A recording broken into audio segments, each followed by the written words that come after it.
kita. Satu, alladzina hum fi salatihim khashi'un. Syarat pertama, kalau ingin mendapatkan surga Firdaus tadi dan kebahagiaannya diturunkan ke bumi, dibawa sampai mati, masuk ke alam kubur lebih bahagia lagi, maka amalan pertama untuk melatih menguatkan iman itu, coba berlatih untuk menunaikan sholat dengan khusyuk. Kalau Anda kerjakan benar sholat ini, maka apa yang Anda dapatkan? Teman-teman ingat betul, saya mau tanya sebentar. Keabadian yang abadi disebut dengan sa'id. Kalau kita ingin turunkan ke dunia percikannya kita dapatkan, usahanya disebut dengan apa? Masih ingat? Aflah itu kalau didapatkan, kata dasarnya apa tadi? Falahun. Lihat baik-baik. Kata Allah dalam Al-Quran tadi, kalau ingin mendapatkan falahun, amalan pertama sholat. Makanya ketika dipanggil sholat, kalimat falah dilekatkan pada panggilan sholat. 5 kali diingatkan. Begitu muadzin kemudian azan memanggil Anda, hayya 'alas shalah. Anda bertanya, ya Allah kenapa kami mesti sholat? Dijawab, hayya 'alal falah. Yuk, bahagia yuk. Yang sejati datang sini. Belum dapat sujud, belum dapat ruku, saya berikan. Makanya ketika orang sholatnya benar, dia akan mendapatkan 5 keutamaan. Saat di dunia nih, belum ke akhirat, 5 keutamaan yang tidak diberikan pada orang yang tidak sholat. Atau orang sholat tapi sholatnya nggak khusyuk. Sebab syarat mendapatkannya khusyuk. Alladzina hum fi sholatihim khasyi'un. Bukan alladzina hum fi sholatihim saja, tapi ada kalimat khasyi'un. Artinya yang tidak khusyuk saja nggak akan dapat, apalagi yang nggak sholat. Apa yang 5 ini? Lihat baik-baik. 1, orang yang sholatnya benar, pertama kali sebelum mendapatkan kebahagiaan hakiki dari Allah Subhanahu wa Ta'ala, akan dirubah dulu perilaku hidupnya menjadi perilaku yang lebih baik. Kalau orang itu sholatnya benar, maka sholat itu akan melatih dia untuk berubah, bertransformasi jadi orang baik. Itu ada di Quran surah ke-29 ayat ke-45. Innas sholata tanha anil fahsya'i wal munkar. Sumber keburukan cuma 2, kalau bukan fahsya itu munkar. Maaf, pornografi, porno aksi, LGBT, kata-kata jorok, kotor itu fahsya. Di orang sholat kata Allah, mustahil berkata-kata kotor. Orang sholat tidak akan pernah mencela. Orang sholat tidak punya kata-kata jorok. Jadi kalau ada sekarang orang yang sholat senang mencela orang lain, itu berarti ada masalah dalam sholatnya. Dan dia belum dijamin sebagai ahli surga terbaik. Dan hidupnya nggak bahagia. Nggak bahagia. Aneh nih. Sholat tapi senang cela orang. Aneh. Aneh. Yang paling bahaya adalah menikmati celahannya. Itu yang paling aneh. Anda ngaji. Anda ikut taklim. Taklimnya sesuai Quran, taklimnya petunjuk sunnah. Anda sholat, Anda puasa, tapi Anda masih senang mencela orang lain dan menikmati celahan itu. Kalau nggak mencela, kayaknya nggak komplit kehidupan. Maka ada yang salah dengan ibadah Anda. Ada yang keliru. Karena mustahil taat bertemu dengan maksiat, itu mustahil. Mungkar, keburukan yang diingkari oleh hati, sumbernya nafsu perut dengan akal. Bohong, mencuri, menipu, membunuh, merampok, membegal, mabuk dan sebagainya. Itu namanya mungkar. Orang sholat gak mungkin mengerjakan mungkar. Jadi kalau sholat kita benar, cukuplah Anda sholat, maka Anda akan jadi orang baik. Makanya kata Nabi, Anda punya anak dari kecil ajarin sholat. Sholat, kalau naik jadi balik, kerjakan terus. Kasih pelajaran membuat dia mengerti. Kalau masih susah, berikan pelajaran. Ini sering diterjemahkan dengan memukul. Mukul di Arab beda dengan konteks mukul sekarang. Mukul di Arab tuh ngasih pelajaran supaya ngerti. Anda bisa terjemahkan dengan konteks lain. Uang jajannya tahan, yang kesukaannya simpan dulu. Bisa dengan konteks kekinian. Tapi poinnya, kenapa anak Anda dari kecil ajarin sholat, sampai kenalkan dengan masjid, ajari 3 tahun bawa ke masjid, kenalkan dengan masjid. Gak ada masalah lari-lari itu sebelum waktu sholat. Kenalkan dulu. Dulu orang-orang tuh begitu, sebelum waktunya dikenalkan, jalan, begitu lari, biarin dulu. Setelah itu diberi pengertian. Nah, ini bukan tempat berlari, yang berlari di sana nanti, yang di sini nanti akan ada orang-orang baik semuanya. Terus Anda lihat berbaris, baris rapi. Kalau pengen baik, ikutan baris nanti. Terus nanti ada yang mimpin di depan, namanya imam. Imam itu siapa ya? Tetangga kita bukan yang Pak Imam. Bukan. Kalau tetangga kita namanya Imam S. Arifin. Kalau yang ini imam sholat namanya. Imam sholat itu nanti akan pimpin menyembah Allah. Allah siapa ya? Allah itulah yang memberikan ayah rizki. Allah itu yang memberikan ayah rizki sehingga bisa beli tobot buat kakak. Beli robokar poli, ini yang poli, ini yang embers, ini yang heli, ini dulu kakak semuanya tuh yang kasih Allah. Nanti kalau kakak bagus bisa ikut rapi di sini, Allah akan senang, akan ditambah lagi oleh Allah. Oh begitu ya, datang begitu caranya. Ini bukannya waktu sholat belum dikenalin tadi bawanya main-main di masjid. Bahkan ada yang agak repot lagi, di rumahnya susah diatur, dibilang, kamu ini susah diatur, main sana ke masjid, disuruh main, ya main di masjid. Yang salah bukan anaknya, orang tuanya. Apa rahasianya anak itu disuruh ke masjid, suruh sholat? Rahasianya, begitu anak itu sholat dengan baik, maka dia akan tumbuh jadi anak baik di kemudian hari. Itu maksudnya. Nah, sekarang saya agak bingung ini, pendidikan TK sekarang salah sih? Enggak, cuma saya agak bingung mikirnya. Ini anak belum diajarin sholat, udah diajarin manasik. Itu bagaimana cara berpikirnya Ferguson? Agak repot saya mikirnya tuh. Ya. Walaupun salah sih enggak, cuma saya bingung gitu. Kenapa nggak dikerjakan tahap yang pertama dulu? Tangga itu kan berurutan. Nggak bisa Anda lompat langsung ke 5. Kan 1, 2 belum terlewati. Jelas ya? Ah, ini gambarannya. Sholat nih. 1 pasti baik. Jadi kalau sekarang sholat, lisan belum baik, mata belum baik, sampai ke kaki, berarti ada yang salah sholatnya tuh. Ada yang nggak tepat. Tangan sembarangan, snack orang ngambil. Tuh sendal orang, mau wudhu nggak ada sendal, pakai sendal orang. Udah bilang belum? Kehujanan pakai payung orang. Udah bilang belum? Ya kan gampang Ustaz. Ini kan juga mungkin diikhlaskan karena Allah. Ya ikhlas, cuman pakainya belum minjam. Bagaimana kalau sedang pegang payung itu keluar, Anda meninggal? Nah, coba mikirin ke situ. Coba ke kantor. Kalau didorong proyek yang nggak jelas, minta tanda tangan, bikin dulu bagaimana kalau meninggal. Kemarin saya sama teman-teman artis saya katakan begini, Anda ya, kalau Anda mengaji dengan saya, jangan pernah menerima peran maksiat. Walaupun itu sekedar adegan, tapi itu maksiat. Kalau bayangkan ketika Anda memerankan itu, Anda diwafatkan oleh Allah Subhanahu Wa Taala. Maka demi Allah saya katakan tidak ada faedahnya Anda ngaji sekarang, ngaji besok. Ketika Anda menerima peran itu, Anda wafat dalam keadaan bermaksiat di hadapan Allah Subhanahu Wa Taala. Maka saya pun katakan pada Anda, ayo belajar yang betul, pahami, bangun sholat, belajar, dalami seperti orang tua kita dulu. Tinggalkan nyontek budaya yang nggak jelas. Rasakan ketika nyontek Anda wafat. Apa yang Anda dapatkan? Di Libya itu kalau nyontek, di Libya ya, saya pernah sekolah di Libya nih. Itu kalau nyontek dibiarin aja dulu. Dan rekornya 100% ketahuan. Begitu sudah selesai, cuma jeda 2 jam, langsung ada panggilan. Si Fulan silahkan datang ke kantor. Apa yang disediakan di kantor sudah siap. Anda diberi waktu 2 jam dari sekarang, siapkan beres-beres koper Anda. Di sini tertulis Anda akan pulang. Tiketnya sudah lengkap, dikawal 2 orang. Dituliskan di situ anak ini nyontek gak boleh kembali ke sini. Libya. Gak ada zero tolerance bagi yang seperti itu. Keluar. Kami gak terima di sini. Harusnya begitu. Gak ada faedahnya. Yang kita butuhkan amalan dari ilmu, bukan nilai-nilai itu sementara. Gak ada. Sudah. Nah ini akhirnya begini kualitasnya nih. Tertulis di ijazahnya bagus, cum laude, IPK-nya 4, tapi nggak ada aplikasinya. Yang pintar banyak, kita butuh yang baik, pintar yang baik. Sekarang yang pintar banyak, kepintarannya dipakai untuk nipu orang. Itu yang bahaya. Ahli hukum banyak yang dihukum. Ahli ekonomi tidak bisa mengangkat perekonomian. Apa yang salah? Apa yang salah? Ini yang jadi persoalan. Tapi dasar manusia begitu di sidang mulai pakai peci, pakai baju koko, pakai tasbih, dan pakai kerudung. Luar biasa. Nih, 2. Orang kalau sholatnya benar, Allah akan berikan ketenangan dalam jiwanya. Tenang hati. Jangankan musibah kecil, musibah paling besar pun tenang aja dia. Tenang, dia paham rumusnya. Allahu Akbar. Turun Quran. Surah ke-13 ayat ke-28. Ala bidzikrillahi tatmainnul. Yakinkan pada dirimu zikir kepada Allah membuat hati tenang. Di antara turunan zikir amalannya adalah sholat. Dari mana taunya Quran surah ke-20 ayat ke-14? Innani anallahu la ilaha illa ana fa'budni wa aqimis salata lidzikri. Saya Allah, kata Allah ke Nabi Musa. Tidak ada Tuhan selain saya, sembah saya. Bagaimana menyembahmu ya Allah? Tunaikan salat sebagai zikir kepada saya, zikir. Nah, maka kalau Anda sedang tidak tenang, ayo ke masjid. Banyak zikir itu, baca Quran zikir. Quran surah 15 ayat 9. Inna nahnu nazzalna dzikra. Kami turunkan Al-Quran sebagai zikir. Jadi kalau Anda sedang baca Al-Quran, Anda sedang berzikir. Ibu kalau sedang gak tenang, Bu, gelisah, gak enak, gak usah mengeluh, apalagi bikin status gak karuan. Ibu wudu, ambil mushaf baca. Begitu sedang baca ada ketenangan dalam jiwa. Berdoa, zikir.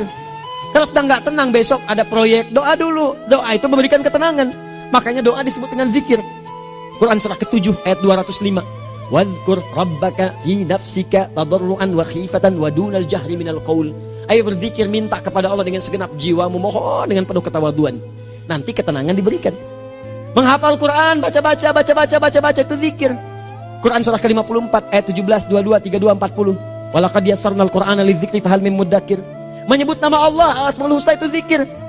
Sedang ada persoalan, ya Allah, ya Allah, ya Allah, ya Rahman, ya Rahim, ya Malik, ya Qudus, ya Allah, ya Allah, ya Allah, ya Allah. Zikir. Dalilnya Quran surah kedua ayat 152. Fadhkuruni adzkurkum. Sebut namaku, zikir. Apapun akan mengingatmu. Gimana menyebutnya? Ditafsir di Quran surah 17. Ayat keberapa? 110. Qulid Allah awid Rahman ayyamma tad'u falahul asmaul husna. Sebut nama Allah. Itu menenteramkan pada jiwa. Sedangkan sholat gabungan dari semua zikir tadi. Bukankah dalam sholat Anda baca Al-Quran? Bukankah dalam sholat Anda menghafal Al-Quran? Bukankah dalam sholat Anda berdoa? Bukankah dalam sholat Anda istighfar? Anda mohon digabungkan semua itu. Amalan sholat menggabungkan semua jenis zikir. Masa Anda nggak tenang juga? Makanya sholat, jangankan sholat ya, tempat sholat itu yang menenangkan. Tempat sholat, tempat paling tenang di muka bumi. Kalau nggak percaya silahkan ya. Anda sebelum masuk ke Istiqomah ini, begitu Anda masuk kan perasaannya beda kan? Lain. Silahkan cek, kalau cari ketenangan datang ke masjid. Masuk, wudhu masuk, sholat 2 rakaat tenang. Dekat kipas angin, saking tenangnya plak ngantuk tidur. Beneran. Enak. Makanya saat Ramadan kalau orang pengen cari ketenangan, lihat di perusahaan-perusahaan penuh tuh musola pada tidur. Ya, mengamalkan hadis palsu. Ya, dia musoim ibadah, tidurnya orang puasa ibadah. Hadis palsu. Nah, itu teman-teman. Itu gambarannya tiga. Orang yang salatnya khusyuk benar, itu dijamin langsung oleh Allah Subhanahu wa taala akan dimudahkan semua urusan hidupnya termasuk rezekinya. Ini yang saya katakan. Jadi saya katakan tadi, di akhirat ini, di surga, rezeki tinggal ngambil. Anda kalau benar sholatnya, itu langsung dijanjikan oleh Allah. Rezeki itu nggak perlu Anda banyak pikirkan. Ikhtiar sedikit, datang. Bahkan dari sisi yang tidak Anda duga. Apa dalilnya? Quran surah ke-65 ayat 2 dan 3. Ditafsir di Al-Baqarah ayat 2 dan 3. Wa may yattaqillaha yaj'al lahu makhraja. Ada orang yang meningkatkan takwanya kepada Allah, kami mudahkan urusan hidupnya. Setiap persoalannya diberikan jalan keluar, mudah. Solusi. Setiap ada problematika, ada solusi. Wa yarzuqhu min haitsu la yahtasib. Dan kalau dia ingin mendapatkan rezeki, bahkan kami kirimkan dari sisi yang tidak dia duga. Orang lain capek ini datang lagi, tawaran proyek datang lagi. Utsman tuh Masya Allah, kayanya banyak. Tapi yang paling dirindukan bukan saat mendapatkan peningkatan omsetnya, yaitu saat dia mendapatkan waktu khusus dengan Allah untuk sholat. Malam hari sampai-sampainya sempat sholat tahajud sampai khatam Al-Quran. Abdurrahman bin Auf demikian, Tamim Ad-Dari demikian. Sholat karena tahu sholat itu meningkatkan rizki.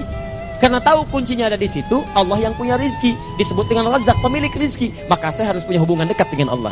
Kalau sudah punya hubungan dekat, mau apa aja gampang. Belum minta, udah diperhatikan. Silahkan cek, Anda punya hubungan baik dengan bos Anda di kantor.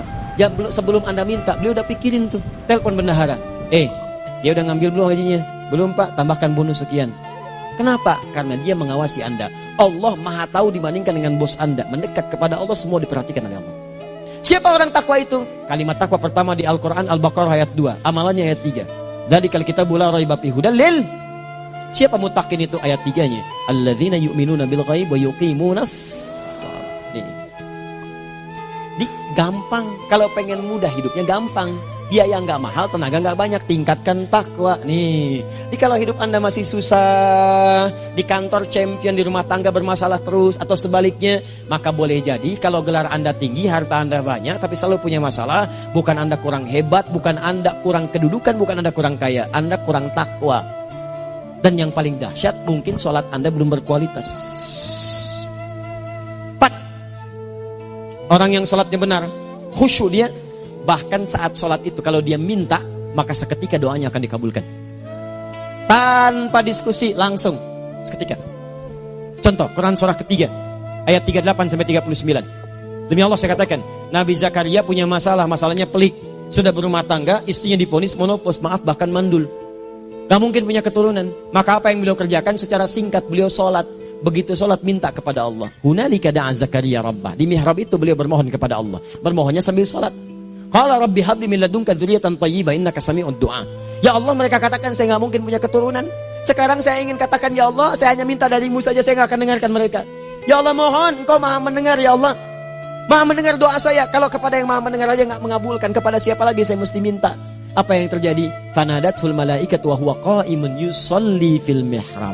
turun malaikat mengabarkan, sedangkan beliau masih sholat, belum selesai dalam sholatnya. Sholat khusyuk itu belum selesai sholat aja dikabulkan, doa sudah turun. Sholatnya belum selesai, doa sudah dikabulkan. Annallaha yubashshiruka bi Yahya. Allah kasih kabar gembira, doa kamu didengar, dikabulkan, kamu akan punya anak, namanya langsung dari Allah Yahya. Artinya hidup yang mustahil menurut manusia, lahir seorang dari rahim perempuan yang menepus dan mandul, bayi yang hidup, kata Allah nggak ada yang mustahil bagiku, jadi dia. Berita baiknya, Nabi Zakaria sholat dikabulkan. Umat Nabi Muhammad sebelum sholat sudah ditunggu oleh Allah, mau minta apa aku kabulkan sekarang. Hadisnya qudsi, saya bacakan. Hadatsana qala Rasulullah sallallahu alaihi wasallam, qala Allahu azza wa jalla, qasamtu shalah baini wa baina abdi. Kata Allah, saya bagi dua ya salat antara aku dengan hambaku. Wali abdi ma sa'ala. Kalau hambaku benar salatnya, aku berikan apapun yang dia minta sekarang. Idza qala al-abdu alhamdulillahi rabbil alamin. Bagian pertama, kalau hamba benar membaca Al-Fatihahnya dari alhamdulillahi rabbil alamin, kalau Allah azza wa jalla dijawab oleh Allah, hamadani abdi, hambaku sedang memujiku. Wa idza qala ar-rahmanir rahim, jika hambaku berkata ar-rahmanir rahim, qala Allah azza wa jalla athna alayya abdi, hambaku sedang menyanjungku. Wa idza qala maliki yaumiddin, qala Allah azza wa jalla majjadani abdi, kalau hambaku mengatakan maliki yaumiddin, kata Allah hambaku sedang mengagungkanku. Perhatikan sekarang. Wa idza qala al-abdu iyyaka na'budu wa iyyaka nasta'in, jika hambaku berkata sekarang, ya Allah, kami sekarang ibadah, salat menyembahmu, dan kami sekarang sedang punya masalah, kami hanya minta tolong kepadamu ya Rabb. Apa jawabannya? Beda dengan sebelumnya. Kata Allah, hadza baini wa baina abdi, inilah perjanjian antara aku dengan hambaku. Wali abdi, kalau hambaku benar khusyuk salatnya sampai detik ini, baru sampai Al-Fatihah itu pun belum tuntas. Baru sampai Al-Fatihah itu pun belum tuntas. Kalau benar bacaannya betul salatnya dari takbir sampai dengan selesainya, sampai ayat itu, iyyaka na'budu wa iyyaka nasta'in, kata Allah, masalah apapun yang dia minta sekarang aku akan kabulkan. Besok saya kasih rahasia. Yang di KBP ada awal pembuka di awal sebelum Al-Fatihah yang kalau Anda benar bacanya itu pengantar kepada pengabulan doa di Al-Fatihah. Apa itu? Besok. 5. Yang kelima ini yang paling diharapkan, dan ini penutup dalam kajian kita malam ini. Teman-teman sekalian, perhatikan baik-baik. Jika Anda benar mengerjakannya, maka Allah akan jamin langsung Anda akan mendapatkan kesuksesan dan kebahagiaan di semua aktivitas Anda. Kalau jadi suami, suami yang sukses, rumah tangga yang bahagia. Kalau jadi pegawai, pegawai yang sukses, dan di kantor bahagia. Masih ingat? Kesuksesan yang menghadirkan kebahagiaan, konteksnya dunia disebut dengan falah, dipegang disebut dengan aflah. Dikembalikan lagi ke atas, ke surah ke-23 ayat 1 dan 2. Qad aflahal mu'minun. Apa amalannya? Alladzina hum fi salatihim khashi'un. Persoalannya, kalau Anda salat belum mendapatkan satu di antara 5 ini, apa masalahnya? Pertama masalahnya, kata Al-Quran, boleh jadi yang sholat itu belum khusyuk. Apa itu khusyuk? 2 maknanya, dan saya tutup di sini. Apa yang 2 itu? 1, kebanyakan orang sholat masih membawa dunia dalam sholatnya. Makanya kalau pengen khusyuk, kata Allah, maka Anda rasakan akan bertemu Allah. Rumusnya Quran surah kedua ayat 45-46. Rasakan secara singkat, mungkin itu sholat terakhir yang Anda akan kerjakan dalam kehidupan. Mungkin di sholat itu Anda wafat. Kata Allah, alladzina yadhunnuna annahum mulaqu rabbihim. Orang khusyuk itu sudah kelihatan dari sebelum sholat, dia sudah merasa persiapan menghadap Allah. Persiapan ke manusia aja, dia sudah siap-siap, mandi dulu, ganti pakaian, pakai parfum, macam-macam dan sebagainya, hanya memenuhi undangan manusia. Allah mengundang Anda 5 kali dalam sehari. Ya maaf, mengabulkan doa Anda, mencukupkan kebutuhan, menyembuhkan kalau sakit, disiapkan Anda. Harusnya apa? Penampilan sempurna. Kata Quran, orang khusyuk itu kelihatan sebelum sholat, pakaiannya kelihatan. Quran surah 7 ayat 31, ya bani Adam khudzu zinatakum inda kulli masjid. Anak cucu Adam, kalau tiba panggilan dari masjid, kenakan pakaian terbaikmu. Di anak cucu Adam tuh kelihatan. Kalau orang khusyuk, begitu adzan kelihatan pakaiannya lain. Pakaiannya indah. Khudzu zinatakum, kenakan pakaian terbaikmu. Dipakai, bertemu Allah. Bertemu manusia aja pakaian bagus-bagus. Ini aneh ya, ada orang salah ibadah aja. Orang salah ibadah pakaiannya bagus-bagus. Lihat nih hari-hari tertentu, besok tuh orang mau ke tempat masing-masing tuh. Ada yang pakai jas, pakai dasi, pakai batik, pakai kebaya. Anaknya dibawa, dikuncir 2, bawa manisan, macam-macam. Mau salah ibadah aja, tampilan bagus. Masa antum yang benar ibadahnya nggak bagus? Bedakan. Pakaian futsal, pakaian sholat, ganti dengan yang sholat. Ini gimana pakaian sholat pakai pakaian futsal? Depannya gambar Messi, belakang Ronaldo. Repot. Malaikatnya juga bilang, kamu salah baju, harusnya Luka Modric.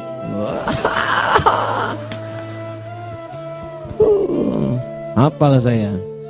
Nah, yang mau tanya apa? Mourinho dipecat saya tahu. Lagi nganggur sekarang, ditawarin Benfica dia nggak terima. Sekarang jadi dia komentator di beIN Sport. Nanti sebentar lagi dia akan komentar di laga Saudi dengan Qatar dan komentar laga Arsenal dengan Ipswich. Digantikan oleh Solskjaer. Dia super sub dulu. Ya, super sub. Ya, the baby assassin, ya pembunuh yang berwajah baby face. Masuknya di akhir-akhir, gol. Sekarang melatih dia 5 kali kemenangan, belum kalah sama sekali. Saya hafal itu. Tapi masih di urutan ke-6, tapi jaraknya ke yang ke-4 itu tinggal 3 poin lagi.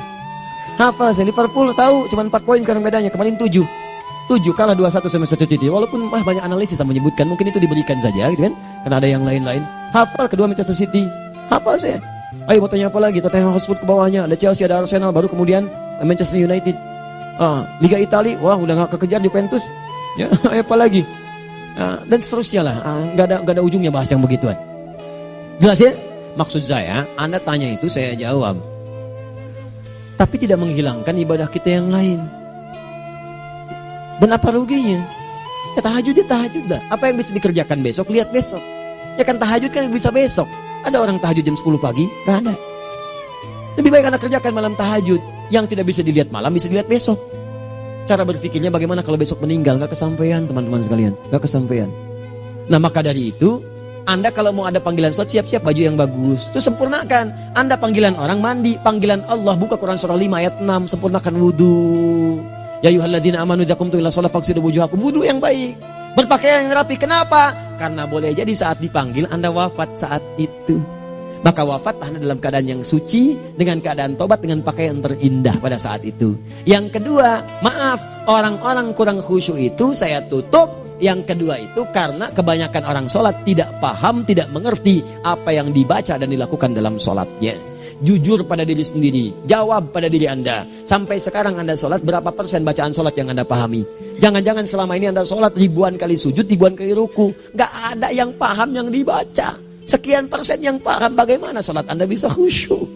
Pekerjaan Anda dipahami, urusan akhirat Anda gak dipahami. Di mana cara berpikirnya? Aku yang bagaimana atau engkau yang harus bagaimana? Ya, coba berubah. Nah ini baru satu amalan, belum yang lainnya. Ada 5 amalan lagi yang kalau kita bisa turunkan itu, selain sholat yang khusyuk, maka jaminan tadi akan datang. Baru sholat khusyuk aja 5 datang, apalagi ditambah dengan 5 amalan lainnya lagi. Demi Allah saya katakan, dunia kecil sekali, gak ada nilainya. Akhirat aja enak, nikmat. Saya ketemu Ustaz Arifin beberapa waktu lalu, dan kita doakan semoga Allah berikan kesembuhan, kesehatan. Saya datang, biasa kita adamin berdoa, duduk. Bang istirahat, bang butuh istirahat, umat udah nunggu. Dah gak usah mikir yang lain, karena beliau cerita masjid, cerita zikro, cerita mana. Insya Allah nitipin ini, nitipin itu dan seterusnya. Dan yang paling indah adalah bang, kita saling panggil weekend. Nikmat, gak ada yang senikmat ini. Zikir Allah, doa. Nah bayangkan sakit tapi masih nikmat gitu. Nikmat. Iya bang, saya paham. Istirahat dulu. Banyakkan nanti orang jengkuk. Saya pamit dulu supaya bisa istirahat, supaya tenang. Lama kita pegangan tangan, ngobrol, saling mendoakan. Itu nikmat. Dan cara berpikirnya kalau sudah pakai iman, semua nikmat. Ada uang nikmat, gak ada uang nikmat, sakit nikmat. Karena cara berpikirnya lain. Nanti kita bertemu lagi, saya terangkan pada Anda. Dan saya contohkan satu kisah. Bahkan ketika ada orang yang diuji Allah dengan ujian yang sangat luar biasa, yang menurut sementara orang itu ujian sangat luar biasa menggetarkan jiwanya dan susah untuk bertahan, tapi orang ini nikmat saja menjalaninya. Nikmat. Ada yang di rumah tangga, ada yang di macam-macam. Contohnya banyak. Satu contoh saya berikan di malam ini. Sekali suami istri, wah luar biasa. Istrinya itu cerewetnya Pak, bukan cuma cerewet, ngeselin bagi suaminya. Maaf Bu ya, bukan ibu maksudnya. Jadi semua yang dikerjakan suami salah. Pengen mangga, ayah kalau kita sekarang dibeli mangga. Kenapa mangga yang ini? Saya pengennya mangga yang lain. Belikan mangga. Kenapa beli mangga aja? Jeruknya mana? Jeruk. Semua. Pokoknya semua yang kerjakan suami salah. Tapi suami tidak pernah mengeluh. Ini kerjakan, itu kerjakan.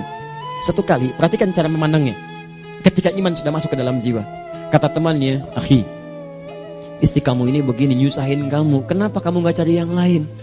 Kan gampang ada syariat. Udah pisahin aja cari yang lain. Kamu tenang ibadah. Apa jawabannya? Hey, Allah sudah turunkan surga ke saya lewat dia. Kenapa kamu meminta saya untuk menjauhinya dan meninggalkan surga saya? Di cara melihat dia, bukankah ketika ada berbagai keluhan saya sabar? Bukankah sabar mendekatkan saya ke surga? Allah kirimkan tipikal istri seperti ini supaya mendekatkan saya ke surga. Dengan itu kan saya banyak pahala. Saya sabar, pahala banyak. Sudah Allah berikan pahala kepada saya. Kamu malah nyuruh saya untuk berpisah dengan pahala itu.